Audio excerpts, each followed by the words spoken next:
السلام عليكم، ازيكم عاملين ايه؟ جينا طبعا فيديو جديد ان شاء الله يعجبكم.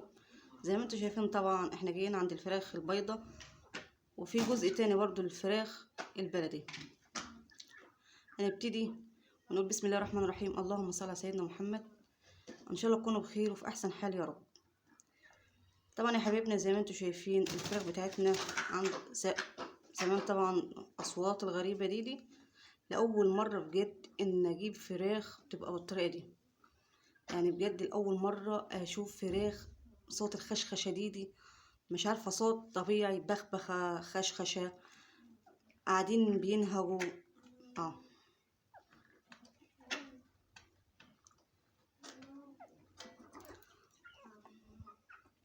طبعا قلت اوريكم بقى الفيديو هنشوف هنعمل ايه معاهم. بصراحة انا جايباهم دلوقتي بقالهم 30 يوم بياكلوا مفيش اي مشاكل، بس بقى صوت البخبخة دي او الخشخشة، يعني صوتهم عنده كده تحس انهم الرئة بتاعتهم مدمرة خالص. وانا بقى نجرب معهم ايه خلطة ايه مجربة الحمد لله. بس بصراحة كنت بأجلها يوم عن يوم، بقيت اجرب معهم حاجات تانية يعني زي البصل والثوم والحاجات دي.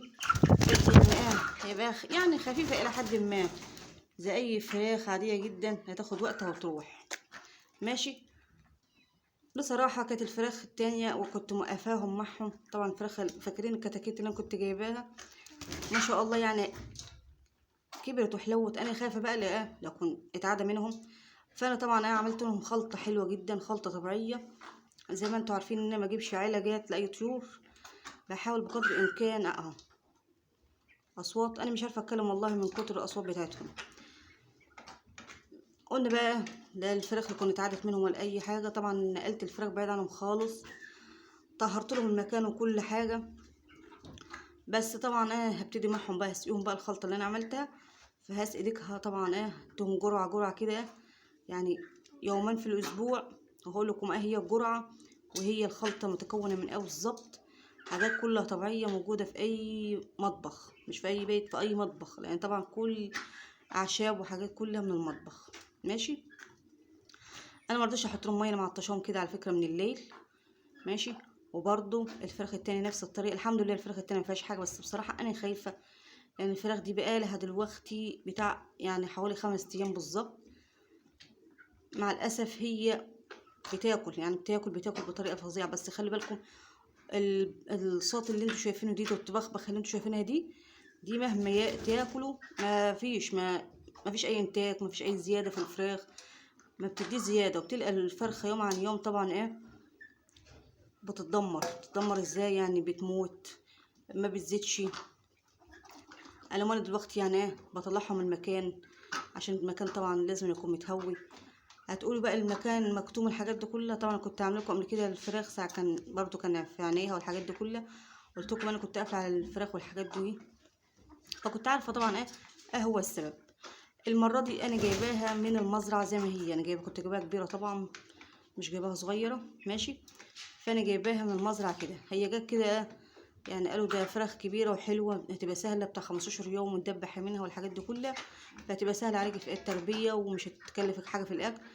فانا مع الاسف قلت طبعا اي بني ادم يحب اي حاجه سهله عشان ما تغلبوش. جبتها بس كانت غلطه كبيره بجد بجد اني جبتها، ومع الاسف كمان يعني كملت الغلط انه وقفت معهم الفراخ دي ماشي. هو الحمد لله يعني ان شاء الله ربنا كده يسترها، لان زي ما قلت لكم انا غيرت لهم المكان ومكان نظيف ومكان هاوي وطهرته كويس جدا، مع انه كانش فيه يعني الطيور يعني كبيره ما فيش اي حاجه.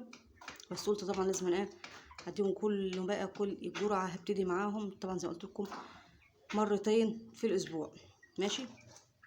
انا جربت معهم حاجات كتيره، البصل والليمون والخل وحاجات اللي كنت بمشي بها من الطبيعي مع الفراخ البيضاء. هنطلع بقى نشوف الفراخ ديكها ونشوفها عامله ايه. طلعنا طبعا عندي الفراخ بتاعتنا ماشي. طبعا الاكل مطور قدامهم، انا مش هحط لهم اي حاجه طبعا على اللفه ما فيهاش برضو، هسيبهم كده زي ما هم معطشوهم برضو من الليل ماشي. حرصا يعني لا قدر الله حاجه تحصل، فلازم بقى انا هبتدي معهم وهجيب لهم برضو علاج اوريه لكم ضغط العلبه بتاعته برضو نجرب يعني موسع للشعب الهوائيه. برضو لازم ابتدي معهم كده سريع سريع عشان لا قدر الله لو اي فرخ دخله اي حاجه الحقه. ماشي. يعني واحد برضو لازم يحرص. انا زي ما قلت لكم انا غلطت بصراحه، ما كانش في مكان، بس يعني الحمد لله قدر الله ما شاء فعل. فهناخد كده لازم ناخد بالاسباب برضو. زي ما قلت لكم انا عملت يعني الخلطه، واقول لكم هي متكونه من دلوقتي حاجات بسيطه جدا بس باذن الله مفيده. وهجيب لهم برضو ادويه. يعني الخلطه دي هتبقى يومين في الاسبوع. ماشي. والتانية برضو هتبقى حط لهم كل ما احط لهم ميه احطها لهم. ماشي. طبعا دولة انا هحط لهم سقايه او سقايتين اما نشوف. وطبعا السقايات برضو مش هخليها مليانه قوي، مش هكتر لهم، لان اقول لكم انا هحط قد كيف على لتر ميه. يعني اكتر حاجه او اقل حاجه لتر ميه. ماشي. المكان طبعا هاوي زي الفل. انا لسه نقلهم في المكان ده امبارح، او ما شاء الله واسع نظيف ناشف مفيهوش اي حاجه.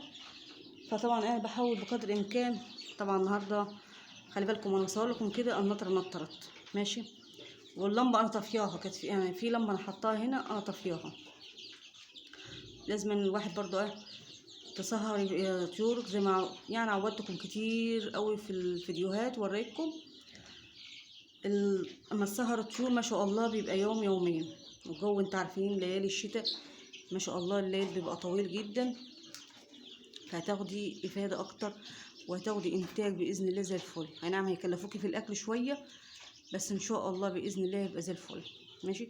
طبعا فراخنا ما فيش اي مشاكل، ماشي معاهم برضو بالبصل والثوم والليمون والكركم والخل وحاجات طبعا اللي انا وريتها لكم برضو على مدار الفيديوهات.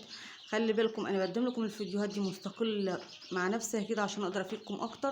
ما بحبش ادخلها لا في روتين ولا بحب اخليها كده حاجه كده طياري. ماشي. هنجيب بقى الخلطه. طبعا احنا غسلنا زي ما قلت لكم السقايات بتاعتهم. طبعا انا جبت هوري الخلطه بتاعتنا. ماشي. دي خلطات مختلفه، يعني دي كده خلطات مختلفه. يعني دي خلطه لها مكونات مختلفه عن الخلطه طبعا دي برضو خلطه مختلفه. طبعا دي خلطه مختلفه. انا هقول لكم مكونات الخلطه دي. الخلطه دي بقى فيها اعشاب، يعني دي كلها كده اعشاب بقى. اول حاجه طبعا جنزبير. ماشي. قرنفل، يعني جنزبير قرنفل نعناع، وبرضو ضايفه ينسون عليه. ماشي. دي مكونات قلت لكم عليها. دي بقى مكونين اتنين بس ملهمش تالت. هما بقدونس وشيح. هتقولي البقدونس ينفع مع الشيح؟ ايوه الاتنين جمال جدا. وخلي بالكم الخلطات دي مجربه، وفي نفس الوقت يعني الاعشاب يعني اما فادتش ما بتضرش، يعني ما تخافيش، بس حلوه. اول حاجه بتكنس كل اللي عنده طيور، يعني في الامعاء بتاع الطيور نضفهم كده. وتبقى للاسهال الاحمر مثلا، مصل الشعب الهوائيه، الحاجات دي كلها. وفي علاجات برضو، في دواء برضو هوريها لكم، دواء بشري. طبعا حطينا في كل سقايه لتر ميه زي ما قلت لكم، ونكب حوالي ربع كوبايه كده بتاع يعني فنجان قهوه كده بالظبط. ماشي. دي هنحط بقى كده طبعا زي ما قلت لكم مع طشينهم، وهنحط لهم بقى دلوقتي. ماشي. طبعا الخلطه التانية دي بتبقى وحديها، طبعا مش هحط على بعضيها، كل حاجه وحديها. يعني دي مرتين في الاسبوع ودي مرتين في الاسبوع. ماشي. طبعا والدواء اللي كنت قايله لكم عليه اهو دي، لو تحبوا تجيبوه برده حلو. ده اسمه مصل الشعب الهوائيه وطرد البلغم. ده حلو بشري زي ما قلت لكم. ماشي. هنحط لهم بقى دلوقتي كده. طبعا حطينا لهم زي ما قلت لكم الخلطه. ويا رب يكون عجبكم الفيديو، ولو تحبوا تجربوها ان شاء الله باذن الله اكيد هتستفادوا منها. طبعا انا قسماها على سقايتين، انا ما شاء الله الفراخ كتيره عشان يقدروا يشربوا براحتهم. طبعا بعد ما يشربوا كده هعمل تاني؟ احط لهم ميه طبيعيه عادي، مفيش اي خلطات عليها. الدواء ده ما قلتلكمش بقى، الدواء بيتحط قد ايه؟ الدواء ده بيتحط 3 مرات، ماشي، حوالي برضو معلقتين على لتر ميه، يعني معلقتين بالظبط كده على لتر ميه، ماشي. اكتر من لتر ميه ما تكتريش عشان يبقى الفايده مظبوطه، مش بالكوم كده الواحد يحطه خلاص. طبعا زي ما انتم شايفين السقايه كبيره قوي، ما ينفعش تمليها، ماشي. اتمنى رب يكون عجبكم الفيديو، والسلام عليكم.